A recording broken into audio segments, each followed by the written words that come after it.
بسم اللہ الرحمن الرحیم۔ حضرت علی رضی اللہ تعالی عنہ نے فرمایا کہ کالا اور بدصورت بچہ کس گھر میں پیدا ہوتا ہے، اور اس کے علاوہ معذور اور کمزور بچہ کس گھر میں پیدا ہوتا ہے۔ ناظرین، ایک مرتبہ ایک شخص اپنی بیوی کو ساتھ لے کر حضرت عمر رضی اللہ تعالی عنہ کی بارگاہ میں حاضر ہوا اور عرض کرنے لگا، یا امیر المؤمنین، میں سرخ رنگ کا ہوں اور میری بیوی بھی سرخ رنگ کی ہے، لیکن میرے ہاں بچہ کالے رنگ کا اور بدصورت پیدا ہوا ہے۔ یا امیر المؤمنین، یہ بچہ میرا نہیں ہو سکتا، یہ کسی اور کا ہے۔ مجھے لگتا ہے کہ میری اس بیوی نے امانت میں خیانت کی ہے۔ تو یہ سن کر اس کی بیوی زاروں قطار رونے لگی اور روتے روتے کہنے لگی، اے امیر المؤمنین، میں نے کبھی بھی خیانت نہیں کی، یہ بچہ میرے اس شوہر کا ہی ہے، میں نے اس کے ساتھ ہمیشہ وفاداری کی ہے۔ مگر دوسری طرف شوہر اپنی بیوی سے زیادہ خفا تھا، اس کے دل میں بیوی کے لیے نفرت آ چکی تھی، اس لیے یہ سن کر وہ شخص کہنے لگا، اے امیر المؤمنین، میری یہ بیوی جھوٹ بول رہی ہے، یہ بچہ میرا نہیں ہو سکتا۔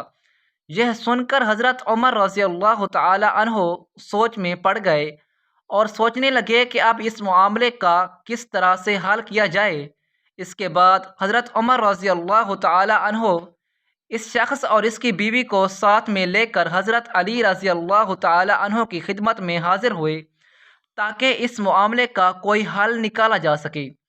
حضرت علی رضی اللہ تعالی عنہ نے میاں بیوی کی باتوں کو سن کر پھر اس شخص سے فرمایا، اے شخص، پہلے تم مجھ سے ایک وعدہ کرو کہ تم سے یہاں پر جو بھی بات پوچھی جائے گی تم اس کا سچ سچ جواب دو گے۔ تو یہ سن کر اس شخص نے وعدہ کیا اور کہنے لگا، حضرت علی رضی اللہ تعالی عنہ مجھ سے جو بھی سوال کریں گے میں اس کا سچ سچ جواب دوں گا اور جھوٹی بات اپنی زبان پر نہیں لاؤں گا۔ یہ سن کر حضرت علی رضی اللہ تعالی عنہ نے فرمایا، اے شخص، سچ سچ بتاؤ، کیا تم نے اپنی بیوی کے ساتھ حالت حیض میں مباشرت کی تھی؟ یہ سن کر وہ شخص تھوڑی دیر تو خاموش رہا،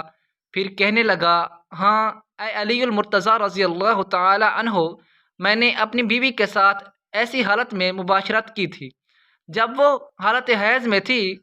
تو اتنا سنتے ہی حضرت علی رضی اللہ تعالی عنہ فرمانے لگے، اے شخص، اب تو اس سے انکار نہ کر، جب تم نے اس حالت میں اپنی بیوی سے ہم بستری کی تھی تو اس وقت تمہارا نطفہ تمہاری بیوی کے سیاہ خون کے ساتھ مل گیا تھا، یعنی کہ گندے خون کے ساتھ مل گیا تھا، جس کی وجہ سے پھر تمہارا یہ بچہ کالا رنگ کا پیدا ہوا، یعنی کہ حالت حیض میں بیوی کے ساتھ ہم بستری کرنے کی وجہ سے تمہارا یہ بچہ کالے رنگ کا اور بدصورت پیدا ہوا ہے، لہٰذا اب تو اس سے انکار نہ کر، یہ بچہ تیرا ہی ہے، تو اسے قبول کر لے اور اپنی اس بیوی پر جھوٹی تہمت نہ لگا۔ اے شخص، یاد رکھ، حیض کی حالت میں بیوی کے ساتھ صحبت کرنا حرام اور سخت گناہ کا کام ہے، اور جو کوئی اس بات کو جانتے ہوئے بھی حیض کی حالت میں اپنی بیوی کے ساتھ ہم بستری کرتا ہے تو اللہ تعالیٰ ایسے شخص کو پسند نہیں فرماتا اور ایسے شخص کو جلد ہی تباہی اور بربادی مل جاتی ہے۔ حدیث پاک میں آتا ہے کہ حیض کے دنوں میں اپنی عورت سے دور رہو اور ان سے نزدیکیاں نہ کرو جب تک کہ وہ پاک اور صاف نہ ہو جائے، جب وہ پاک اور صاف ہو جائے تو پھر اس کے پاس جاؤ۔ اس کی تفسیر میں اللہ کے پیارے نبی حضرت محمد صلی اللہ علیہ وآلہ وسلم نے ارشاد فرمایا،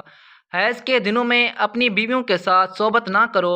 یعنی کہ ان دنوں میں تم اپنی بیوی کے ساتھ نفرت بھی نہ کرو۔ اس لیے ناظرین، یاد رکھیں، حالت حیض میں بیوی کے ساتھ ہم بستری کرنا حرام ہے، چاہے شادی کی پہلی رات ہی کیوں نہ ہو، اور اگر کوئی شخص اس بات سے انکار کرے گا اور اپنی بیوی کے ساتھ حالت حیض میں صحبت کرتا رہے گا تو ایسا شخص ایمان سے خارج ہو جائے گا، اور پھر ایسے شخص کو اس دنیا میں ہی اللہ تبارک و تعالی تباہ و برباد کر دے گا۔ اس لیے آپ اس گندے اور بے ہودہ کام سے بچیں اور اپنے آپ کو ضرور بچائیں۔